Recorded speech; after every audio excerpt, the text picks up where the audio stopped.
Assalamualaikum warahmatullahi wabarakatuh. Perkenalkan saya Muhammad Abdul Iskandar dengan NIM 24061211404 sebagai moderator akan membawakan presentasi tentang machine learning dari kelompok 9. Yang pertama anggota saya ada Agung Surya Permana dengan NIM yang tertera. Yang kedua ada Muhammad Abdul Aziz dengan NIM yang tertera. Yang ketiga ada saya sendiri sebagai moderator dengan NIM yang tertera. Yang keempat ada Niko Geraldi Sinabariba dengan NIM yang tertera.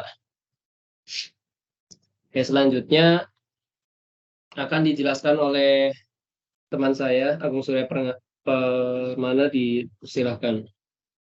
Baik, terima kasih kepada rekan saya Akmal Iskandar. Di sini jadi di slide pertama, perkenalkan nama saya Agung Surya Permana.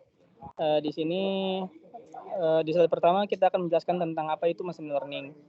Jadi machine learning adalah cara bagi komputer untuk belajar dari data dan juga membuat keputusan atau prediksi berdasarkan pola yang ditemukan dalam data tersebut gitu.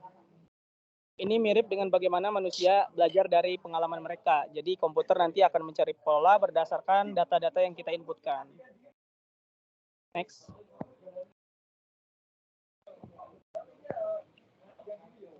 Nah, untuk tipe-tipe dari pembelajaran machine learning sendiri terbagi menjadi 6 bagian.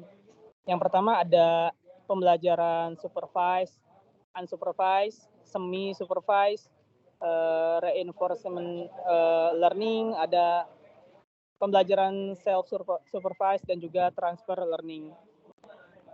Next. Oke, baik. Di sini saya akan menjelaskan 3 bagian penjelasan mengenai pembelajaran supervised, reinforcement, dan juga pembelajaran unsupervised-nya.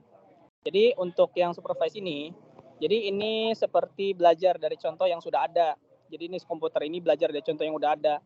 Misalnya bayangkan jika Anda ingin mengajari komputer Anda untuk mengenali jenis-jenis buah, Anda memberi komputer Anda banyak foto buah-buahan dan memberitahu bahwa jenis buah apa yang ada di setiap foto. Komputer belajar dari informasi ini dan akhirnya dapat mengenali buah-buahan sendiri dalam foto-foto lain yang tidak pernah dilihatkan sebelumnya. Jadi karena kita udah ngajarin gitu di foto-foto yang udah ada. Untuk yang kedua, reinforcement ini mirip dengan mengajari komputer untuk bermain permainan. Komputer memutuskan tindakan apa yang harus diambil dalam situasi tertentu untuk mendapatkan imbalan yang maksimal. Jika komputer melakukan tindakan yang benar, ia mendapatkan poin positif. Jika ia salah, ia mendapatkan poin negatif. Komputer belajar dari pengalaman ini dan mencoba untuk membuat keputusan yang lebih baik di masa depan. Dan yang ketiga untuk unsupervised ini, di sini komputer mencoba untuk menemukan pola atau kelompok dalam data yang memiliki petunjuk atau label. Misalnya jika Anda memberikan banyak data tentang perilaku membeli di toko, komputer mungkin menemukan bahwa ada beberapa kelompok pembeli yang berperilaku serupa. Tetapi Anda tidak memberikan label khusus untuk setiap kelompok ini. Baik, untuk penjelasan selanjutnya akan dijelaskan oleh rekan saya, Abdul Aziz. Kepadanya dipersilahkan. Oke, terima kasih kepada Agung Surya Permana karena telah menjelaskan yang 3 poin sebelumnya. Yang selanjutnya ini ada 3 lagi, yaitu yang semi-supervised, terus transfer learning, yang satu lagi pembelajaran self-supervised.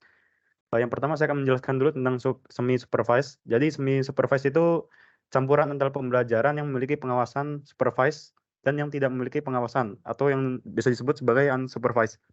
Jadi ini intinya tuh kayak memberi komputer beberapa data, contohnya kayak misalnya gambar anjing, kucing, terus dengan label yang benar. Nah, habis itu beberapa data tanpa label seperti gambar anjing dan kunci tanpa label. Komputer kemudian mencoba untuk belajar dari data yang diberi label untuk membuat prediksi yang lebih baik pada data yang tidak diberi label. Yang kedua ada transfer learning. Jadi ini seperti mengambil pengetahuan yang sudah ada, terus menerapkannya pada yang baru. Contohnya aja misalnya komputer telah dilatih untuk mengenali wajah pada ratusan ribu foto. Jadi nanti ini bisa menggunakan pengetahuan untuk membantu komputer mengenali wajah. Bahkan juga jika komputer belum pernah melihat wajah tersebut sebelumnya. Yang ketiga ada pembelajaran self-supervised, yaitu pendekatan ini itu komputer mencoba untuk memahami data tanpa label sendiri. Misalnya jika kita memberikan komputer banyak teks dan memintanya untuk memprediksi kata-kata berikutnya dalam kalimat, komputer akan mencoba untuk mengerti bahasa dengan sendirinya, tanpa perlu label yang diberikan oleh manusia. Biasanya ini digunakan dalam pemrosesan bahasa alami. Next.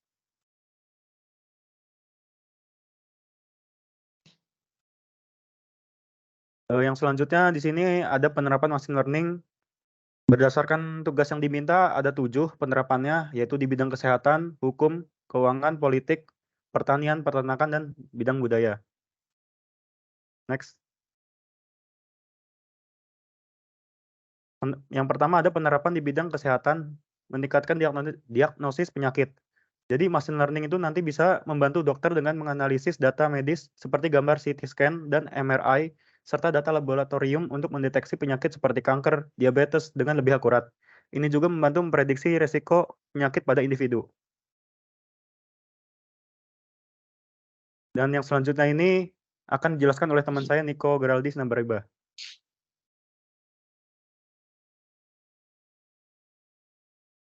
Ya baik, terima kasih rekan saya Abdul. Selanjutnya itu mengenai penerapan machine learning di bidang hukum, yaitu untuk mengurai dokumen hukum yang rumit. Nah, di bidang hukum, machine learning itu digunakan dalam politik untuk menganalisis sentimen sosial media. Nah, itu dengan mengumpulkan dan menganalisis jutaan postingan sosial media. Nah, algoritmanya itu bisa mengidentifikasi pandangan dan perasaan publik terkait dengan isu-isu politik. Dan kemudian ini memberikan wawasan berharga kepada kampanye politik untuk memahami bagaimana pemilih merespon pesan dan kampanye mereka. Lanjut, next slide. Nah, kemudian di sini ada penerapan di bidang keuangan untuk memprediksi pergerakan pasar.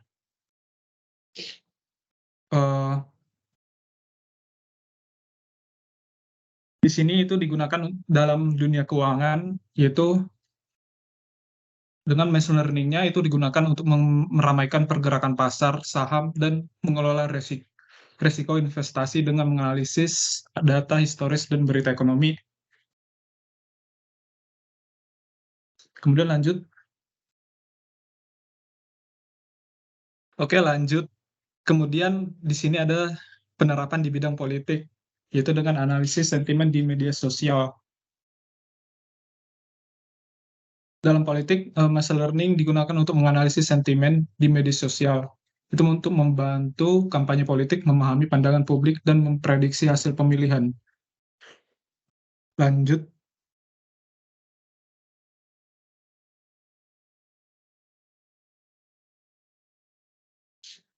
Oke, selanjutnya terima kasih untuk Nico Geraldi atas penyampaiannya. Selanjutnya saya akan melanjutkan tahapan selanjutnya, yaitu penerapan di bidang pertanian meningkatkan produksi tanaman. Nah, di sini itu machine learning di pertanian membantu petani dengan memantau kondisi tanaman dan cuaca untuk memprediksi kebutuhan air, pemupukan, dan perlindungan tanaman yang tepat.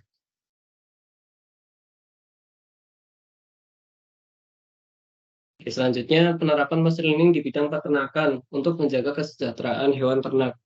Di bidang peternakan ini, machine learning memantau kesejahteraan hewan ternak dengan sensor untuk mendeteksi tanda-tanda penyakit atau stres pada hewan. Membantu juga peternak dalam memberikan perawatan yang lebih baik dan meningkatkan produksi. Oke, sekian dari saya. Ya, sekian presentasi dari kelompok 9. Kurang lebihnya mohon maaf. Assalamualaikum warahmatullahi wabarakatuh.